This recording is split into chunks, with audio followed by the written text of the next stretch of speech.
Dear students, मैं आप लोगों के सामने फर्स्ट फ्लाइट का लेसन 5 का पोएम एनिमल्स लेकर आया हूँ, जिसके पोएट वाल्ट व्हाइटमैन हैं।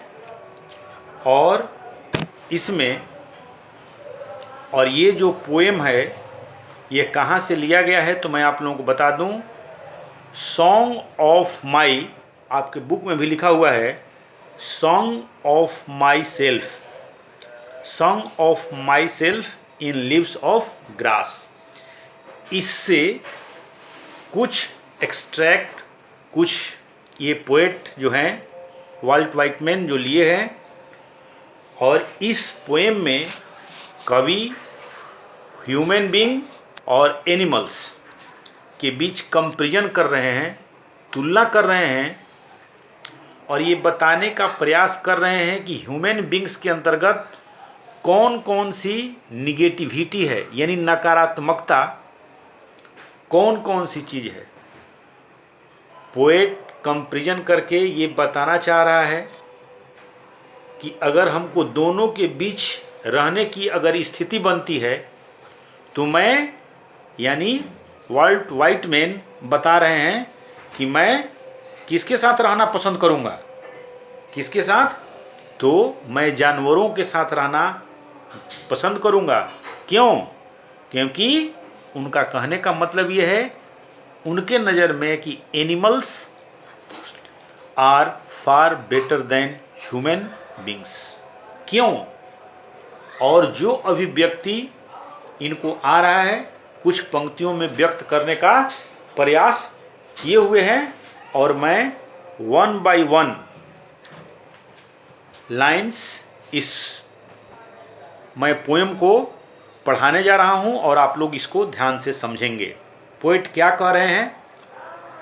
वाल्ट व्हाइटमैन साहब वो बता रहे हैं, I think I could turn and live with animals they are. वो अपनी अभिव्यक्ति कर रहे हैं, यानी बता रहे हैं कि मैं सोचता हूँ, आई could turn and live with animals. क्या बता रहे हैं?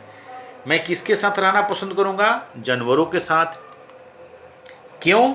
वो बताने का प्रयास कर रहे हैं, they are so pleased and self contained, I stand and look at them long and long. बताने का प्रयास कर रहे हैं क्यों मैं उनके साथ रहना चाहूँगा। क्यों? क्योंकि वो हमेशा शांत रहते हैं, और सेल्फ कॉन्टेंड मीन्स आत्मसंतुष्टि उनको है। वो अपना दुख और दर्द किसी से बयान नहीं करते हैं हम मनुष्यों की तरह, और यही कारण है कि मैं खड़ा रहता हूँ और उनको निहारते रहता हूँ, देखते रहता हूँ लंबे समय तक। नेक्स्ट लाइन में और वो क्या कहते हैं, they do not sweet and wine about their condition. हम मनुष्यों की तरह नहीं कि थोड़ा सा दुख और परेशानी होता है तो हम भगवान को पूछने लगते हैं, प्रेयर करने लगते हैं, प्रार्थना करने लगते हैं कि आपने ये नहीं दिया, वो नहीं दिया। लेकिन वो लोग, दे डू नॉट स्वेट, वे लोग इधर उधर भाग दौड़ नहीं करते हैं, जैसे स्वेट माने पसीना होता है, and white about their condition, और वे कराहते यानी प्रार्थना नहीं करते हैं अपने परिस्थितियों को लेकर के।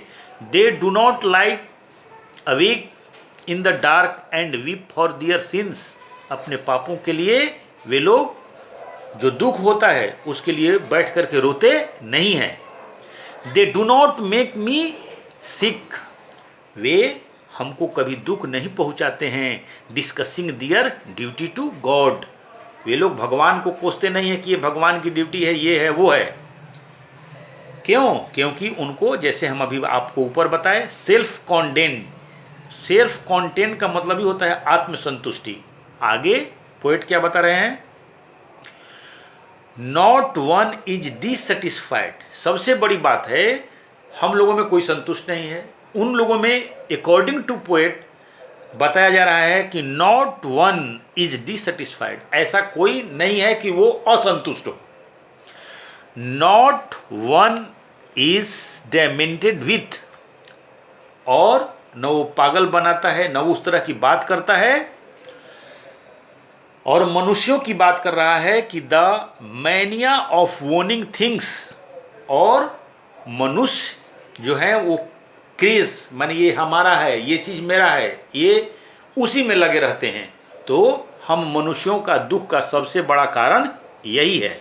और क्या पोएट बताना चाह रहा है, not one kneels to another, जो पशु के बारे में बता रहे हैं, जानवरों के बारे में बता रहे हैं कि वे लोग एक दूसरों के सामने आगे घुटनों को यानी नील डाउन, घुटने नहीं टिकाते हैं, नॉर हिज काइंड दैट, और नहीं अपने किस्म के सामने क्या होता है, लिव्ड 1000 ऑफ ईयर्स एगो, यानी वे किसी के सामने अपने घुटने नहीं टेकते हैं, nor to his kind that lived 1000 of years, वे हजारों साल से इसी स्थिति में जीते आ रहे हैं। नॉट वन इज रिस्पेक्टेबल और unhappy over the whole earth, यानी पूरे पृथ्वी पर ऐसा है कि वो अपने, इसलिए वे अपने रिश्ते दिखाते हैं, और इस समूचे धरती पर कोई भी इज्जतदार या नाखुश नहीं है, यानी कहने का मतलब है वो नाखुश नहीं है पूरे पृथ्वी पर। So they show their relation to me, इसलिए वो अपना रिलेशन दिखाते हैं, एंड आई एक्सेप्ट देम, और यही कारण है कि मैं उनको एक्सेप्ट करता हूँ। यहाँ आई पोएट के लिए बताया गया है। They bring me tokens of myself, वे लोग लाते हैं यानी संकेत स्वयं से, एंड दे एवियंस, प्रदर्शित करते हैं वे, देम प्लेनली इन दियर पोजेशन, अपने स्वामित्व को प्रदर्शित करते हैं।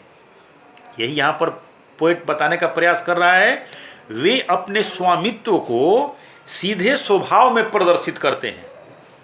आगे देखिए, आगे पोएट बताता है कि आई वंडर, मुझे हैरानी होती है, यानी मुझे आश्चर्य होता है, where they go get those tokens, यानी ये हैरानी होती है कि इस प्रकार के संकेत उन्हें कहाँ से मिलती है, किन्हें, जानवरों को। फिर कवि अपने आप से पूछता है और सोचता है कि did I pass that way, क्या मैं भी इस रास्ते से कभी गुजरा था। Did I pass that way huge time से गो, बहुत, क्या इस रास्ते से बहुत बार गुजरा था या गुजरा हूँ, नहीं गुजरा हूँ, टाइम से गो, एंड नेलिजेंटली ड्रॉप देम, गुजरा हूँ और इसको लापरवाही से गिरा भी दिया है। इसी के साथ ये हम लोगों का पोएम समाप्त होता है। धन्यवाद।